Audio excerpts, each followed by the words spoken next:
TDP Janasena ఉమ్మడి జాబితా release అయిన తర్వాత జగన్మోహన్ రెడ్డి గారు చెప్పే వై నాట్ 175 ఎందుకు రీచ్ కాలేము అనేది ఎవరికి కూడా డౌట్ లేదు. ఖచ్చితంగా రీచ్ అవుతాం 175కి 175 అని ఈరోజు వైఎస్ఆర్సీపీ శ్రేణులంతా చాలా చాలా హ్యాపీగా ఉన్నారు. ఎప్పుడైనా ఒక పార్టీ జాబితా రిలీజ్ అయినప్పుడు ఆ పార్టీలో ఉన్న కార్యకర్తలు నాయకులు సంబరాలు చేసుకుంటారు. అదేంటో కానీ టీడీపీ జనసేన జాబితా విడుదల చేసిన తర్వాత టీడీపీ జనసేన కార్యకర్తలు నాయకులు ఏడుస్తుంటే వైఎస్ఆర్సీపీ కార్యకర్తలు నాయకులు డబుల్ హ్యాపీగా సంబరాలు చేసుకుంటున్నారు. ఎందుకంటే ఈరోజు ఆ జాబితా చూశాక పవన్ కళ్యాణ్ అసలు ఎందుకు పార్టీ పెట్టాడు అని మాకే కాదు, ఈరోజు జనసేన కార్యకర్తలు నాయకులకు కూడా అర్థం కావట్లేదు. ఎందుకంటే పవర్ షేరింగ్ అన్నాడు, సీట్ షేరింగ్ అన్నాడు, ఓట్ షేరింగ్ అన్నాడు, కానీ పావలా శాతం కూడా సీట్లు తెచ్చుకోలేకపోయాడు ఈ పీకే పవర్ స్టార్ అనేది. ఈరోజు ప్రజలు అంటున్నారు ఈయన పవర్ స్టార్ కాదు, పవర్ లేని స్టార్ అని.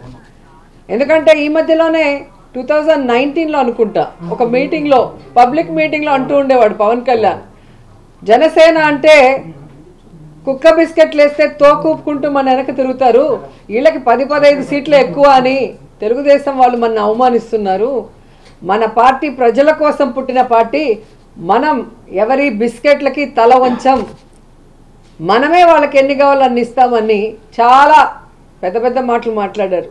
మరి ఈరోజు 24 సీట్లకి కుక్క బిస్కెట్లు వేస్తే తోకూపినట్టు ఎందుకు తోకూపుకుంటూ చంద్రబాబు నాయుడుతో ప్రెస్ మీట్ పెట్టారో పవన్ కళ్యాణ్ చెప్పాల్సిన అవసరం ఉంది. చాలా పెద్ద పెద్ద డైలాగులు కూడా చెప్పాడు.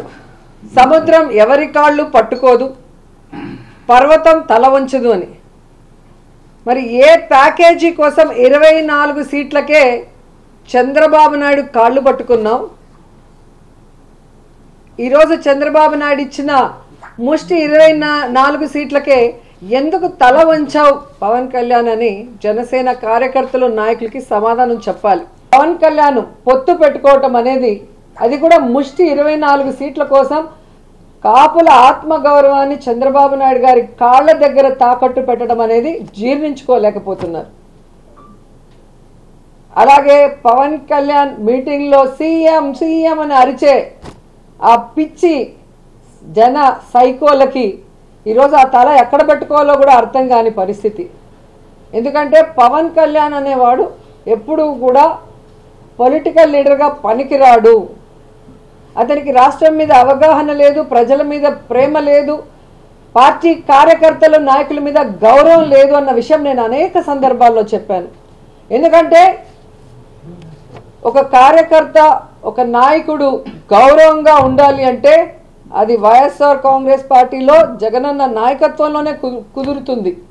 సొంత జెండా, సొంత అజెండాతో ప్రజలకి మంచి చేస్తూ, నేను వైఎస్ఆర్ కాంగ్రెస్ పార్టీ నాయకుడిని, నేను వైఎస్ఆర్ కాంగ్రెస్ పార్టీ కార్యకర్తని అని గర్వంగా చెప్పుకునే విధంగా, కాలర్ ఎగరేసి గ్రామాల్లో వార్డులో తిరిగే విధంగా ఈరోజు జగన్మోహన్ రెడ్డి గారు ఇచ్చిన మాటకి కట్టుబడి పరిపాలిస్తుంటే తెలుగుదేశం వాళ్ళు, జనసేన వాళ్ళు గ్రామాల్లో వార్డుల్లోకి వెళ్ళటానికి కూడా భయపడే పరిస్థితి.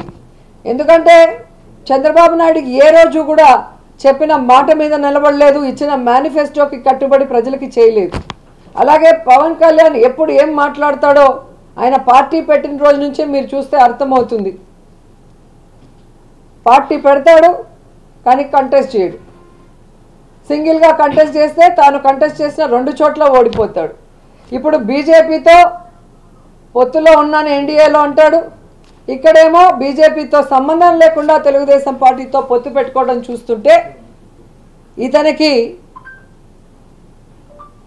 ఏమైనా విలువలు ఉన్నాయా అని అర్థం చేసుకోవాలి రాష్ట్ర ప్రజలను కూడా ఈ సందర్భంగా తెలియజేసుకుంటున్నా. ఈ మధ్యకాలంలో చంద్రబాబు నాయుడు గారు కోర్టులో అన్నాడు, నాకు హెల్త్ బాగాలేదు, నాకు రెస్ట్ కావాలి అని. నిన్న కుప్పంలో భువనేశ్వరమ్మ చెప్పింది, మా ఆయనకి రెస్ట్ కావాలండి, ఆయన పని అయిపోయింది అని. సో 2024 ఎన్నికల తర్వాత చంద్రబాబు నాయుడుకి, పవన్ కళ్యాణ్కి పాలిటిక్స్ నుంచి శాశ్వతంగా రెస్ట్ ఇవ్వడానికి ఆంధ్రప్రదేశ్ ప్రజలు సిద్ధంగా ఉన్నారు అన్న సంగతి తెలియజేసుకుంటున్నా.